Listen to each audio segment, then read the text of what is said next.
Welcome back to Thinking Caps. This week we have a monster story for you. The EU, European Data Protection Supervisor, files an opinion that states European legislators should consider a ban on online targeted advertising. Yes, you heard me correctly.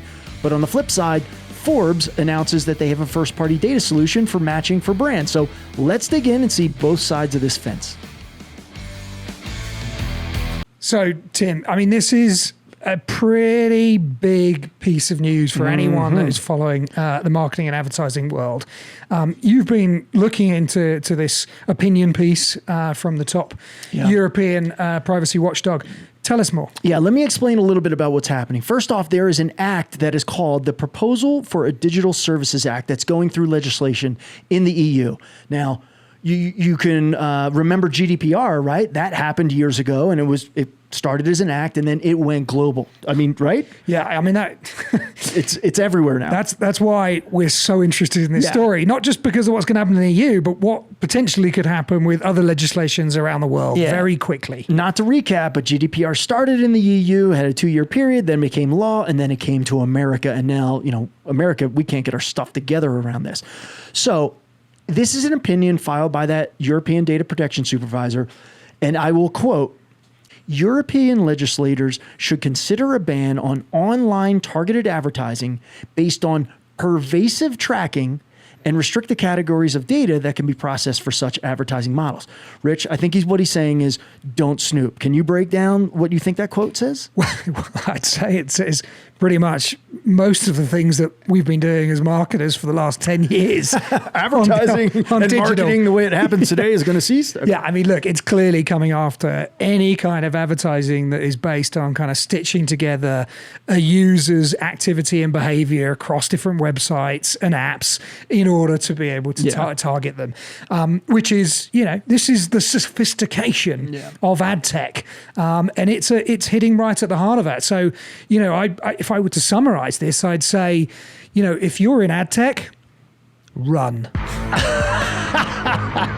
Yeah, I mean, look, this is going to be big. Let's not beat a dead horse because this thing is not law yet, but we need to look at this. So we're going to continue to cover this for you. But there is another. There's a little more going on here, right? He also mentions about content moderation, a couple of different things. So it's just going to be interesting to see what happens. The interesting thing about the way that they want to police this is that they're actually saying that each European country should actually put their own kind of watchdog in place and really focus on platforms with over 45 million users to see if they're actually going to comply. So, whilst some of the smaller advertising platforms that you might be able to go to will probably be under the radar, all of the big ones that allow you to hyper-personalize content at scale are going to be hit by this. So the Facebooks, the Googles, the Amazons, they're in trouble. Okay, well, we'll continue to follow this, but clearly they are putting a flag in the ground of where they want to get rid of snooping, and so do we.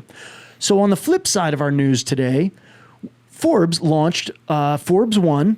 They launched it last year, but they're really starting to make a push. And Digiday launched an article that basically talked about how they have a first-party and zero-party data platform that brands can now come in and make a match for advertising. So that's what we believe to be the right way to market, right? But when you have first and zero-party data, there's an explicit opt-in. People know that it's information based on them. Richard, I know your title, your role, what you do. That's first-party data. You've given that to me. You know that we're using it. But how can zero-party go even further? Well, at the end of the day, all of these platforms that are building out their first-party data sets are going to be looking at things like, what content you consume, where your interests are, what emails you open, whatever way that they're communicating with you. They're going to be evaluating that to try and put you into cohorts.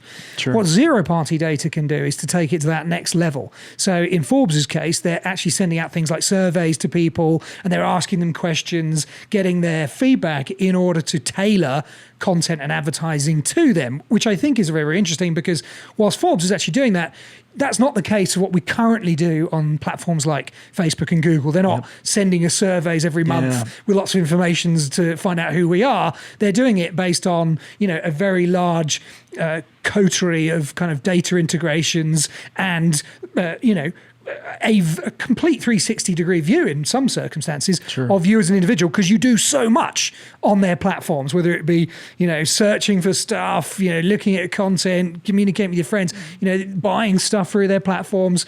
Those are the things they're looking at.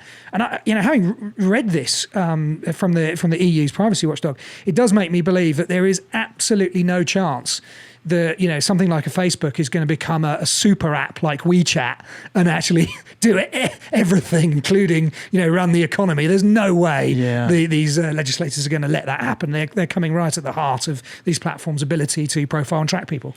So look, if I put my brand marketing hat back on and I'm sitting there going, what do I do if I'm in a brand?